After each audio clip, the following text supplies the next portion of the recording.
Assalamualaikum warahmatullahi wabarakatuh. Perkenalkan, nama saya Nur Alia Tahir, NIM 19.700.065. Nah, di sini saya akan menjelaskan tentang materi disorganisasi. Satu, pengertian disorganisasi.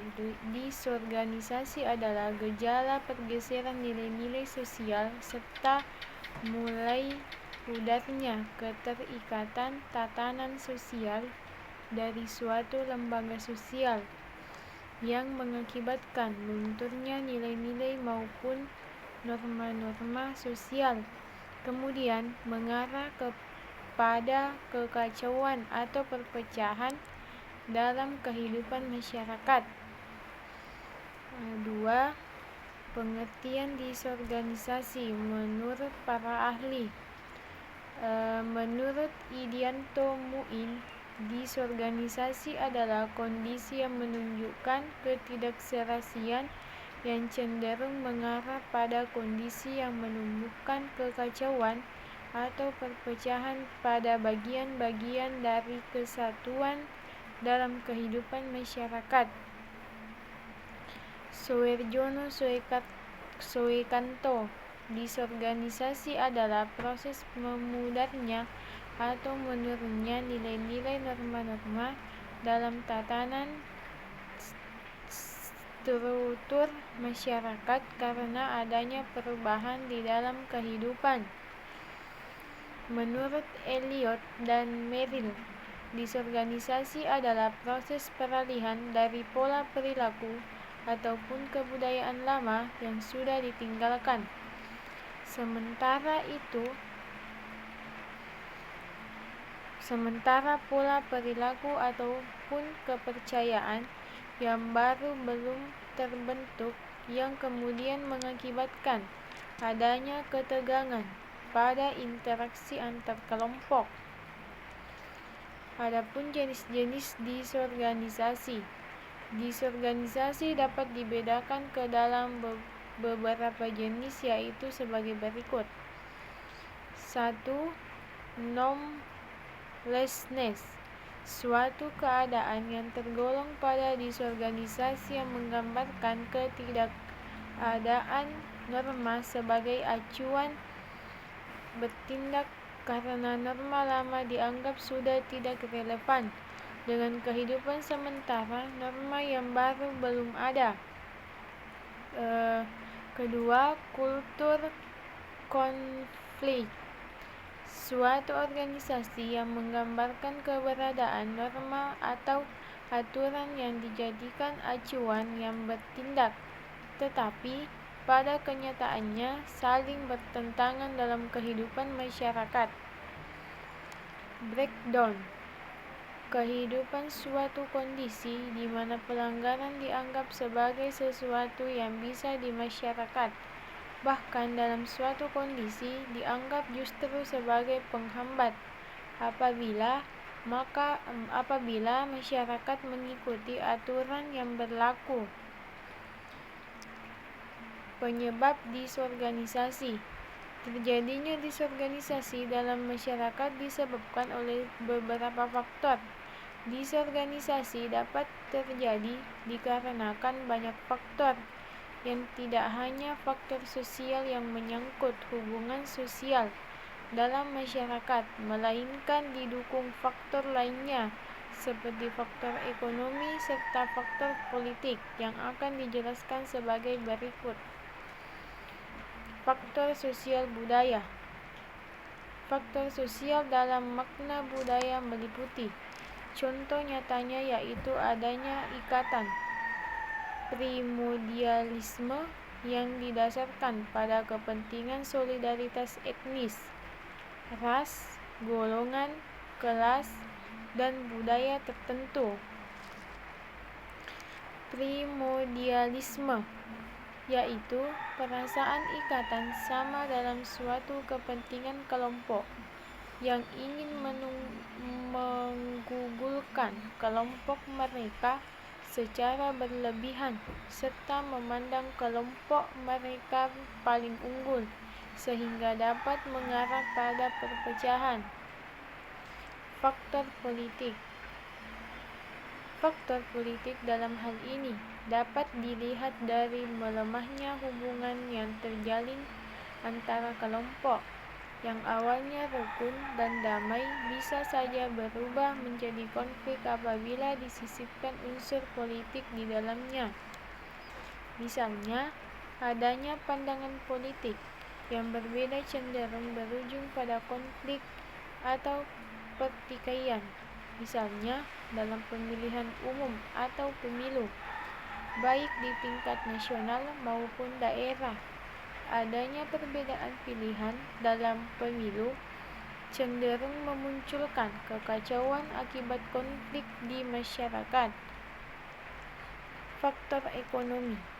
Faktor ekonomi terlihat dari munculnya kesenjangan kelas serta status sosial dalam aspek ekonomi yang kemudian dapat menyebabkan perpecahan yang mengarah pada disorganisasi yang berupa ketidakharmonisan, terjadinya kekacauan atau keadaan yang tercerai-berai.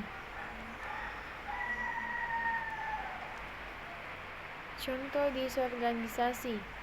Disorganisasi yang terjadi dalam kehidupan masyarakat sehari-hari dapat dilihat dari beberapa contoh berikut. 1. Masyarakat Indonesia. Disorganisasi cenderung pada suatu kondisi masyarakat yang identik dengan kekacauan, keadaan yang tercerai-berai atau terpecah. Fenomena ini sering dijumpai pada berbagai kejadian atau tindakan masyarakat dalam kehidupan sehari-hari pada banyak aspek kehidupan. Contoh disorganisasi adalah kondisi masyarakat pada masa pra-pemilu presiden dan wakil presiden 2019. Seperti yang kita ketahui tentang fenomena pemilihan umum presiden dan wakil presiden 2019 yang diadakan pada 17 April 2019. Euforianya begitu terasa pada semua lapisan masyarakat di berbagai ras, kelas, golongan tertentu yang beragam.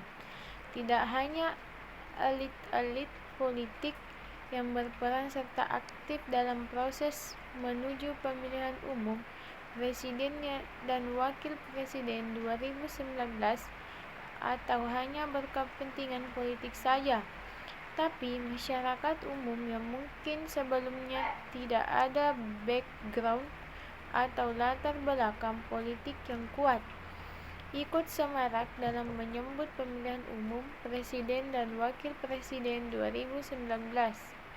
Proses ini berlangsung selama beberapa bulan menjelang pemilu 2019 di bulan April, dengan dua calon kandidat terpilih yaitu pasangan calon dan wakil presiden urut 01 yaitu Bapak Joko Widodo dan Bapak Kiai Haji Ma'ruf Amin.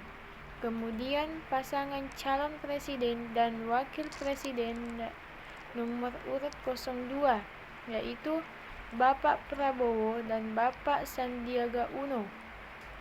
Ketegangan pun mulai terjadi pada dua kubu pasangan calon presiden dan wakil presiden. Adanya aksi saling serang, saling menjelek-jelekan, serta kekuatan politik menjatuhkan pihak lawan tak terhindarkan. Selain itu, penyebaran berita hoaks untuk saling menjatuhkan memunculkan keresahan, kekacauan, dan keadaan masyarakat yang tercerai-berai. Begitu pula dengan orang-orang yang awalnya tidak ada keterkaitan pada politik, tidak peduli dengan pemilu atau memilih golput, kini pun turut serta memberikan pilihannya. Ketegangan itu memang semakin terasa menjelang detik-detik pencoblosan. Namun eskalasi politik rupanya semakin meroket setelah pemilu berlangsung. Fenomena ini tentunya memberikan dampak yang sangat kompleks bagi kehidupan individu ataupun hubungan antar individu. Dampak yang timbul adalah timbul pertentangan-pertentangan. Misalnya saja, banyak orang keluar dari grup di media sosial karena perdebatan politik yang amat sangat di dalamnya. Contoh lainnya, hubungan keluarga yang menjadi dingin bahkan retak disebabkan perbedaan pilihan calon presiden. Kemudian yang nampak jelas adalah meningkatnya tingkat stres pada seorang seiring dengan suhu politik yang juga semakin meningkat, baik orang itu terlibat secara langsung maupun tidak langsung dalam perpolitikan. Dengan fenomena perpolitikan seperti ini, kondisi psikologis pun bisa berubah secara cepat. Sebuah kasus nyata yang juga dijumpai dalam kehidupan masyarakat karena begitu panasnya pemilihan calon presiden dan wakil presiden kali ini, seorang warga yang biasa mengalami stres yang sangat signifikan hingga cenderung mengalami gangguan pada pendengaran yang bersifat permanen. Melihat gejala serta fenomena yang terjadi pada masyarakat Indonesia saat ini, politik mempunyai dampak yang besar terhadap psikologi masyarakat serta juga dapat mengakibatkan gangguan fisik yang membahayakan. Sekian mungkin itulah materi yang sempat saya jelaskan.